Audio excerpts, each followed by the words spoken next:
그럼 덮고 조금 쉽니다. 그 생각들을 정리하고 막 메모도 하고 그러다가 다시 우리 동네 목욕탕 저 다 압니다. 그래서 책 가끔 가다가 이렇게 책 놓고 오기다 그러거든요. 깜빡 잊고 그럼 다음에 가면 또 주고 우리 집에는 한쪽 책장에 완전히 퉁퉁 부른 책들이 많이 있어요. 목욕탕 갔다 오면 퉁퉁 붓거든요.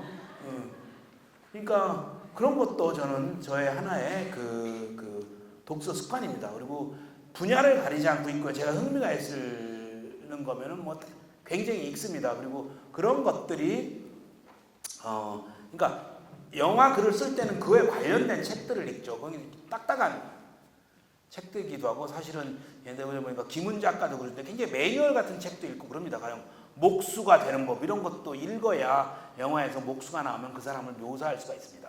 그리고 자료사 그 크리에이티브를 이제 제가 학생들한테 글을 쓰는 걸 가르치면서 창의력을 일으키는 방법들에 대해서 얘기를 많이 하는데 많이 묻습니다. 창의력은 창의적인 사람이 되려면 어떻게 해야 되나요? 모릅니다. 그런 거. 그러니까 너무 인생에 대해서 포괄적인 질문을 하면은 그 말에 이거는 똑같아요. 훌륭한 사람이 되면 어떻게 해야 되나 한마디로 얘기해 주시죠. 뭐 이런 거랑 똑같습니다. 인생을 잘 살려면 어떻게 합니다. 누구한테 여러분들이 좋아하시는 분한테 그렇게 질문하지 마시고 이렇게 구체적인 걸 질문하면 훨씬 얘기를 잘할 수 있고 그게 서로 질문과 대답으로 맞는 태도라고 생각을 하는데 어쨌든 창의적인 사람이 되면 어떻게 되냐 그러면은 창의적인 생각을 많이 내는 것은 저는 1번이 수학이라고 생각합니다. 뭐냐면은 무엇이 필요한지 아는 것은 수학적인 정확한 논리라는 겁니다. 제가 시나리오를 쓰다가 무엇이 필요한지는 압니다. 여기서 두 남녀가 사랑에 빠져야 돼. 이건 수학입니다. 여기까지 수학이에요. 제가 미국에서 시나리오 공부할 때도 그렇게 교수들이 가르치더라고요. 그럼 이제 어떻게 둘이 만나야 될지는 아이디어에 속하는 겁니다. 어떻게 둘이. 그러면 생각을 하는 거예요. 어떻게 둘이. 생각이 안 납니다. 그러면 저는 술도 마시고 후배들한테 얘기도 하고. 그래서 그때부터는 무의식이 내가 갖고 있는 무의식이 나를 자극해서 뭔가를 주기를 바라는 거예요. 어디로 갈 길 방향을 정확히 알고 있으면 틀림없이 무의식이 나타납니다. 잘 안 나타나면은 여러 가지 자료를 써랍니다. 그때 책을 읽는 겁니다. 관련 책을 읽고 그러면서 반신욕도 하고 그러면서 뇌가 자극되면서 어떤 생각들, 아이디어들이 나타나기 시작하는 겁니다. 우리가 책을 한 권을 읽으면은 여러분 특히 내 나이는 기억력들이 희미해지고 다 책을 기억을 못합니다. 한두 가지만 기억나는 거라고 생각해요. 나머지는 다 우리의 무의식으로 갑니다. 그 무의식이 쌓여서 일종의 교양이라는 걸 저는 형성한다고 봅니다. 그 무의식이 쌓여서. 그러니까 책을 한 권 읽었는데 생각해 보세요. 지금도 저는 처음부터 잘 생각이 안 나. 그렇다고 내 기억력이 특별히 나쁜 것일까? 그렇게 생각하지 마시고요. 여러분의 무의식에 가서 저장되어 있습니다. 한두 가지는 남한테 내 그 책을 읽었는데 이렇더라 말할 수 있겠죠. 그 무의식은 언젠가 여러분들한테 나와서 도움을 줍니다.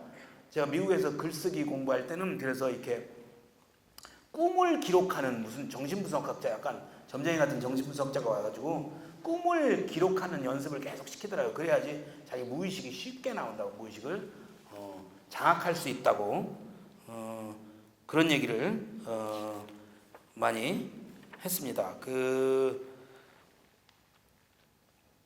책이 이제 이게 제가 이제 배우들을 뭐 이런 분들 많이 보면은 배우들 뭐 이런 요즘 젊은 사람들 혹은 이렇게 취미 보면 영화 감상이 많습니다. 영화 감상. 여러분들도 영화 감상이 한번 손 좀 들어보세요. 영화 감상이 취미인 분. 굉장히 많습니다. 예. 저는 그런 사람을 별로 좋아하지 않습니다. 왜냐하면은 독서보다 저는 안 좋은 취미라고 생각을 합니다. 옛날에 특히 집에서 막 비디오 이런 게 있을 때는 제가 이제 영화 관련 일을 하고 있으니까 어떤 사람들이 와서 제가 인생에서 영화를 너무 많이 봤다 이거예요. 수천 편을 봤다 이거예요. 수천 편을. 그래서 자기는 굉장히 교양이 있거나 혹은 문화적인 사람으로 인정받으려고 그러는데 그거는 저는 틀린 생각입니다. 영화는 가장 게으른 문화행위입니다. 문화행위이긴 하죠. 가장 게으른. 왜? 가만히 앉아있으면 되잖아요. 가장 게으른 방식의 그래서 영화 중에서 좀 어려운 영화도 있죠. 근데 뭐 그런 영화조차도 책보다는 훨씬 더 게으른 방식. 그러니까 영화 감상이 취미고 영화를 많이 보니까 나는 굉장히 교양 있는 사람이다. 이 말은 전 잘못된 말이라고 생각하고요. 진정한 교양인은 독서밖에 없다고 저는 생각합니다. 독서는 책 이외에 책 읽기가 힘드냐면은 첫째, 아까도 얘기했다시피 고독해져야 됩니다. 고독해져야 돼요. 책을 무슨 카톡 하듯이 할 수도 없고요. 고독해져야 됩니다. 혼자 읽어야 됩니다. 여러 카페에서 책 많이 읽죠. 조금이라도 고독을 줄여보려고 얼마나 책 읽고 공부하는 게 힘들면은 카페에서 다른 사람들 소리를 들으면 좀 덜 외로운 거죠. 덜 외로운 거죠. 그렇지만 그때도 혼자 대면하고 있는 겁니다. 집중하려면 혼자 해야 돼요. 자기 생각과 집중을 해야 돼요. 책을 읽는. 그게 그러니까 책을 읽으면서 보는 거는 자기 자신인 거예요. 자기 자신. 자기 자신의 자의식을 거기다 투사시켜서 자꾸 재해석하고 돌아오는 겁니다. 그래서 책을 많이 읽으면 자의식이 강해지고 단단한 사람이 되는 겁니다. 자의식을 투사시켜서 계속 책에서 그러니까 그런 자의식을 투사해서 하는 거죠. 그러니까 책을 읽는 게 힘든 거는 끊임없이 머리로 생각을 해야 되는 겁니다. 자, 영화와 이건 제가 우리의 영화적인 어떤 글쓰기와 여러분 소설과 영화 글쓰기 이제 시나리오라고 그러죠. 시나리오가 다른 게 뭐 같아요? 두 개가 어떻게 다른 것 같아요?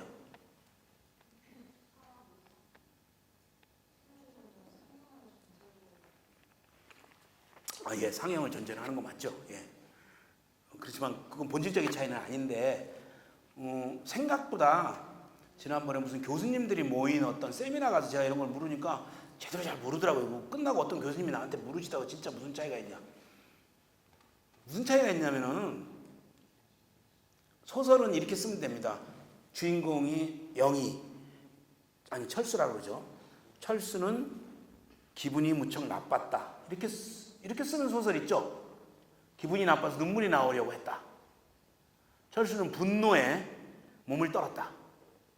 시나리오는 그렇게 쓰면 안 돼요. 시나리오는 눈에 보이는 것만 써야 돼요. 눈에 보이는 것만.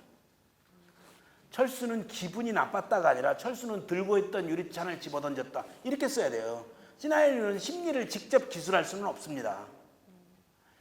우리의 모든 심리라는 것은 행동이나 표정으로 나오기 때문에 시나리오는 그걸 써야 되는 거예요. 대학교 1학년들 시나리오 시켜보면 그걸 이해를 못하는 친구들이 많아요. 제가 왜 이 말을 하냐면 자 그러면은 소설이 그 집 앞에는 감나무 하나가 바람에 흔들리고 있었다 이렇게 쓸 수 있죠. 근데 이제 시나리오를 건너서 영화는 그러면 여러분 감나무가 흔들리고 있다 그러면 그 감나무가 흔들리고 있는 거를 여기 200분이 계시면은 200분이 각자 모두가 다른 방식으로 이미 머릿속에서 상상을 하고 있습니다. 그건 자기 삶의 경험 속에서 어릴 때 집 앞에 감나무가 바람에 흔들고 딱 그걸 생각할 겁니다. 아니면 자기 다니던 학교 뒷동산에 있었다 그걸 생각하고 다 다른 거. 어떤 분은 미국에서 살았으면 미국에도 감나무가 있더라 이렇게. 근데 영화는 딱 보여주잖아요. 상상할 여지가 없는 거죠. 딱 보여주잖아요. 그러니까 소설은 그렇게 끊임없이 끊임없이 생각하면서 자의식과 그리고 자기가 갖고 있는 생각들을 비교하고 그 읽는 게 이렇게 고통스럽고 힘든 작업이 되는 겁니다. 영화보다는 100배쯤 힘든 작업이 되는 거예요. 그래서 사람들이 책을 안 읽는 겁니다. 근데 읽으면 그만큼 좋은 겁니다. 그러니까 저는 만화를 읽는 거 반대합니다. 그냥 활자만 읽어야 된다고 저는 생각을 합니다. 활자만이 읽는 사람들을 생각하게 하고 자의식을 계속 벼려가고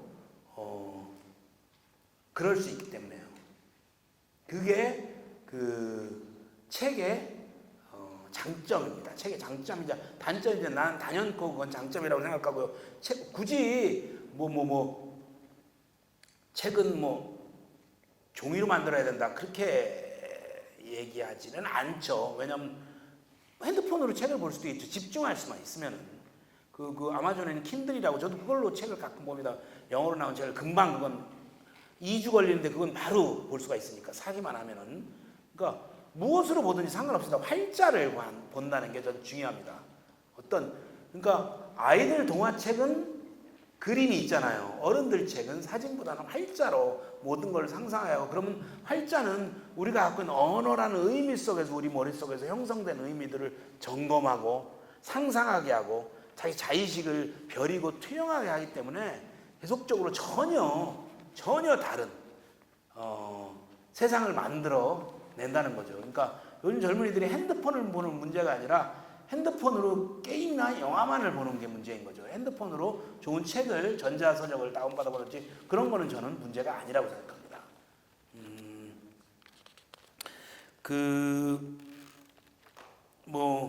그리고 책은, 그러니까 책의 이제 장점은 고독할 수 있고 자기 자의식을 바라본다고 그러죠. 또 하나, 책으로, 최근에 제가 여성학자 정희진이라는 사람이 쓴 책, 요즘 한국에서 굉장히 글을 잘 쓴다고 신문에 칼럼도 쓰고 진짜 글을 잘 쓰더라고요.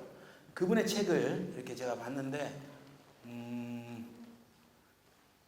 여러 독서집니다. 자기가 책을 읽은 독후감들인데 굉장히 글을 잘 썼더라고요. 근데 맨 앞에 어머니가 돌아가셨다고 그러더라고요. 이분은 독신이신 것 같은데 어머님이 굉장히 그게 슬펐나 봐요.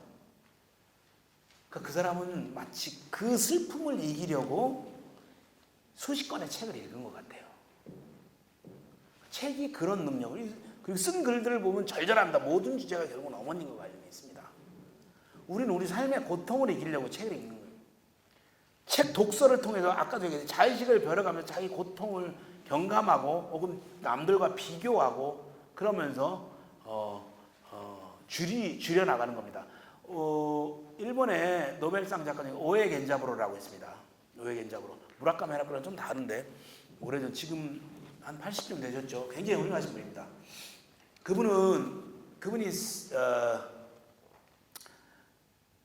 그분이 쓴 노벨상을 받는 위대한 소설들을 보면 공통점이 있어요. 지적 장애자인 주인공이 항상 있습니다. 그분의 외아들이 지적 장애자예요. 그분은 어디다가 그렇게 썼어요. 자기는 사회적인 지적 장애 아이를 낳으면서 그 고통, 그 두려움과 싸우다가 자기는 위대한 작가가 된 것 같다고. 계속 그 얘기를 쓰는 거예요. 지적 장애 아들. 그러다 보니까 히로시마 원폭에 대해서 그 약자들에 대해서 관심이 생기고 그 무슨 소설은 직접적으로 지적장애 아이가 병원에서 태어나니까 도망가는 아버지 얘기입니다. 두렵고 불안해서 아이를 죽일까 뭐 이런 생각. 그 아이를 키우면서 그 아이를 키우는 어떤 고통들과 대면하고 싸워나가려고 글을 읽고 쓰고 하다가 이분은 세계적인 작가가 된 겁니다. 본인이 그렇게 얘기를 합니다. 책에는 그런 능력이 있는 겁니다. 우리가 뭔가를 뛰어넘어가야 되는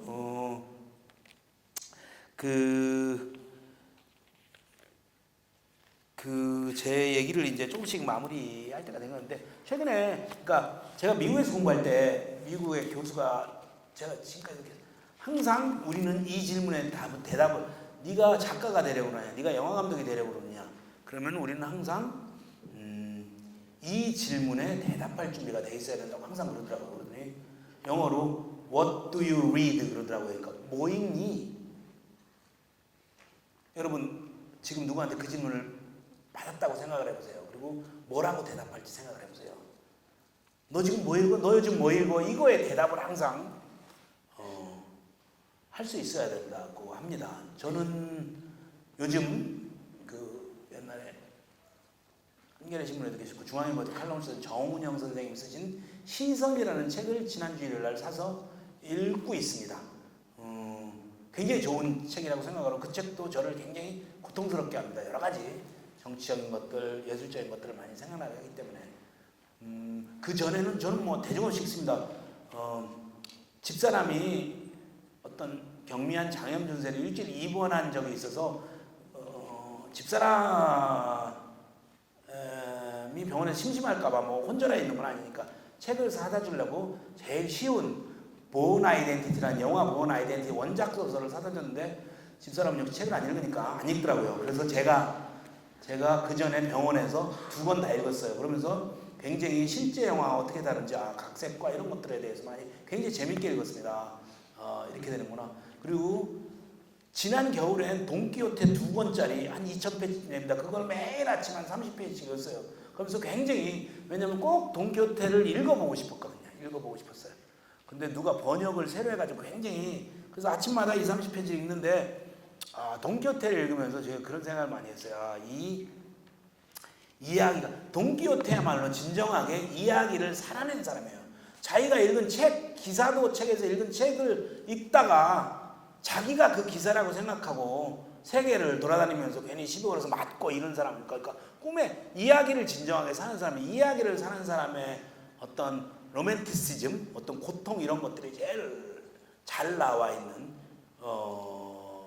그런 책들이죠. 그러니까 수많은 이야기들이 돈키호테라는 책이 있으니까. 그리고 아까도 얘기했지, 예전에 읽었던 고등학교 때 읽었던 데미안을 다시 읽어보고 싶어서 얼마 전에 데미안 하룻밤 동안 짧더라고요. 데미안을 다시 읽어봤습니다. 근데 굉장히 좋더라고요. 그러니까 고등학교 때는 전혀 알을 깨고 나온다, 아프락삭스 그거밖에는 기억이 안 났는데, 그거밖에 기억이 안 나고 대학교 1학년 때 맨날 선배들이 와서 알을 깨고 나와 너. 그 사람들 전혀 이해를 못했더라고요.